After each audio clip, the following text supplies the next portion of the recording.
Chapters 18 through 20 relate crises arising in the lives of two of Abraham's family members, his wife Sarah and his nephew Lot.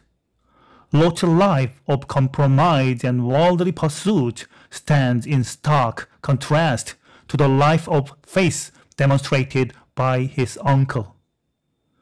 In response to Abraham's fervent prayers, God spares Lot while destroying his hometown for its wickedness and perversion.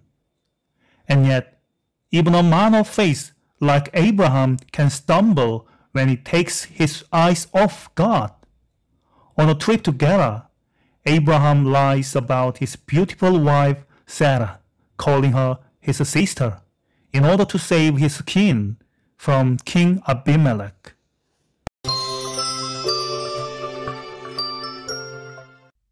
Genesis chapter 18. The Lord appeared to Abraham near the great trees of Mamre, while he was sitting at the entrance to his tent in the heat of the day. Abraham looked up and saw 3 men standing nearby. When he saw them, he hurried from the entrance of his tent to meet them and bowed low to the ground. He said, "If I have found favor in your eyes, my Lord, do not pass your servant by. Let a little water be brought, and then you may all wash your feet and rest under this tree. Let me get you something to eat, so you can be refreshed and then go on your way, now that you have come to your servant."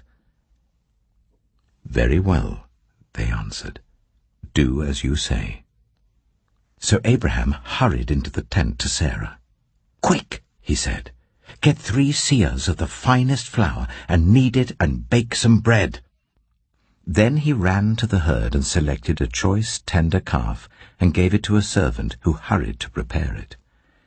He then brought some curds and milk and the calf that had been prepared and set these before them. While they ate, he stood near them under a tree. "Where is your wife Sarah?" they asked him. "There in the tent," he said. Then one of them said, "I will surely return to you about this time next year, and Sarah, your wife, will have a son."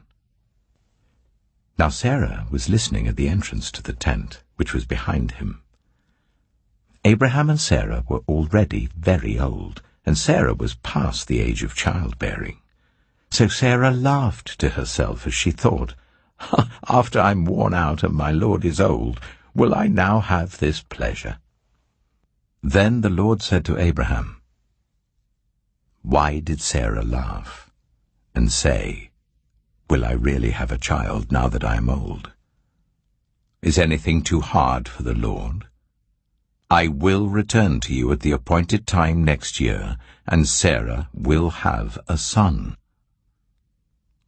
Sarah was afraid, so she lied and said, "I did not laugh." But he said, "Yes, you did laugh." When the men got up to leave, they looked down towards Sodom, and Abraham walked along with them to see them on their way. Then the Lord said, "Shall I hide from Abraham what I am about to do? Abraham will surely become a great and powerful nation, and all nations on earth will be blessed through him, for I have chosen him so that he will direct his children and his household after him, to keep the way of the Lord by doing what is right and just, so that the Lord will bring about for Abraham what he has promised him." Then the Lord said, "The outcry against Sodom and Gomorrah is so great, and their sin so grievous, that I will go down and see if what they have done is as bad as the outcry that has reached me. If not, I will know." The men turned away and went toward Sodom, but Abraham remained standing before the Lord. Then Abraham approached him and said, "Will you sweep away the righteous with the wicked? What if there are 50 righteous people in the city? Will you really sweep it away and not spare the place for the sake of the 50 righteous people in it? Far be it from you to do such a thing. To kill the righteous with the wicked, treating the righteous and the wicked alike? Far be it from you. Will not the judge of all the earth do right? The Lord said, If I find 50 righteous people in the city of Sodom, I will spare the whole place for their sake. Then Abraham spoke up again. Now that I have been so bold as to speak to the Lord, though I am nothing but dust and ashes, what if the number of the righteous is 5 less than 50? Will you destroy the whole city for lack of 5 people? If I find 45 there, he said, I will not destroy it. Once again he spoke to him. What if only 40 are found there? He said, For the sake of 40, I will not do it. Then he said, May the Lord not be angry, but let me speak. What if only 30 can be found there? He answered, I will not do it if I find 30 there. Abraham said, Now that I have been so bold as to speak to the Lord, what if only 20 can be found there? He said, For the sake of 20, I will not destroy it. Then he said, May the Lord not be angry, but let me speak just once more. What if only 10 can be found there? He answered, For the sake of 10, I will not destroy it. When the Lord had finished speaking with Abraham, he left, and Abraham returned home. Genesis chapter 19. The 2 angels arrived at Sodom in the evening, and Lot was sitting in the gateway of the city. When he saw them, he got up to meet them and bowed down with his face to the ground. My lords, he said, please turn aside to your servant's house. You can wash your feet and spend the night, and then go on your way early in the morning. No, they answered, we will spend the night in the square. But he insisted so strongly that they did go with him and entered his house. He prepared a meal for them, baking bread without yeast, and they ate. Before they had gone to bed, all the men from every part of the city of Sodom, both young and old, surrounded the house. They called to Lot, Where are the men who came to you tonight? Bring them out to us, so that we can have sex with them. Lot went outside to meet them and shut the door behind him and said, No, my friends, don't do this wicked thing. Look, I have 2 daughters who have never slept with a man. Let me bring them out to you, and you can do what you like with them, but don't do anything to these men, for they have come under the protection of my roof. Get out of our way, they replied. This fellow came here as a foreigner, and now he wants to play the judge. We'll treat you worse than them. They kept bringing pressure on Lot and moved forward to break down the door. But the men inside reached out and pulled Lot back into the house and shut the door. Then they struck the men who were at the door of the house, young and old, with blindness, so that they could not find the door. The 2 men said to Lot, Do you have anyone else here? Sons-in-law, sons or daughters, or anyone else in the city who belongs to you? Get them out of here, because we are going to destroy this place. The outcry to the Lord against its people is so great that he has sent us to destroy it. So Lot went out and spoke to his sons-in-law who were pledged to marry his daughters. He said, Hurry and get out of this place, because the Lord is about to destroy the city. But his sons-in-law thought he was joking. With the coming of dawn, the angels urged Lot, saying, Hurry! Take your wife and your 2 daughters who are here, or you will be swept away when the city is punished. When he hesitated, the men grasped his hand and the hands of his wife and of his 2 daughters and led them safely out of the city, for the Lord was merciful to them. As soon as they had brought them out, one of them said, Flee for your lives. Don't look back. and don't stop anywhere in the plain. Flee to the mountains, or you will be swept away." But Lot said to them, "No, my lords, please. Your servant has found favor in your eyes, and you have shown great kindness to me in sparing my life, but I can't flee to the mountains. This disaster will overtake me, and I'll die. Look, here is a town near enough to run to, and it is small. Let me flee to it. It is very small, isn't it? Then my life will be spared."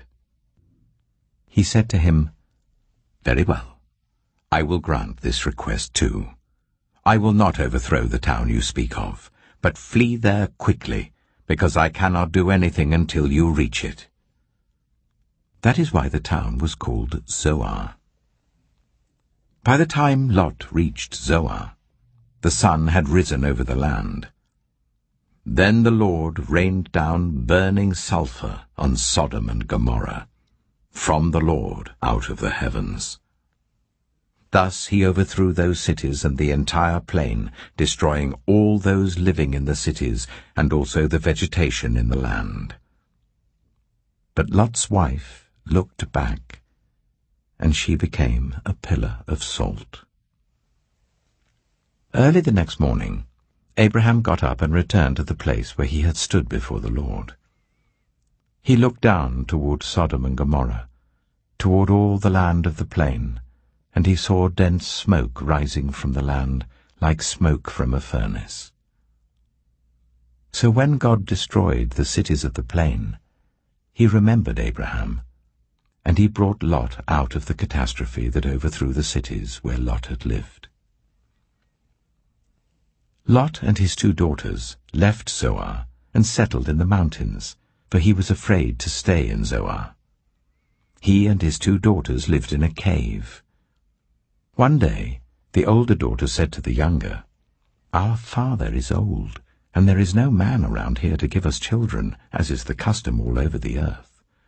Let's get our father to drink wine, and then sleep with him and preserve our family line through our father."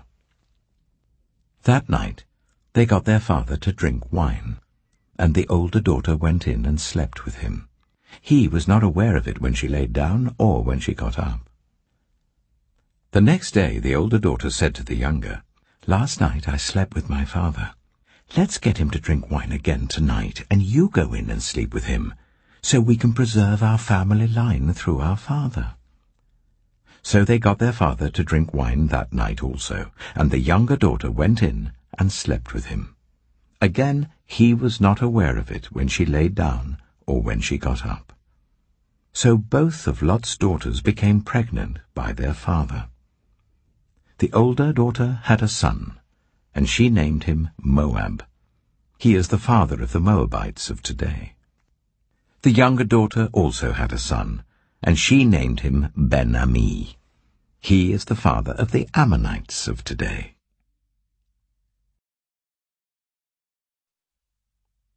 Genesis chapter 20. Now Abraham moved on from there into the region of the Negev and lived between Kadesh and Shur. For a while he stayed in Gerar, and there Abraham said of his wife Sarah, "She is my sister." Then Abimelech, king of Gerar, sent for Sarah and took her. But God came to Abimelech in a dream one night and said to him, "You are as good as dead because of the woman you have taken. She is a married woman." Now Abimelech had not gone near her, so he said, "Lord, will you destroy an innocent nation?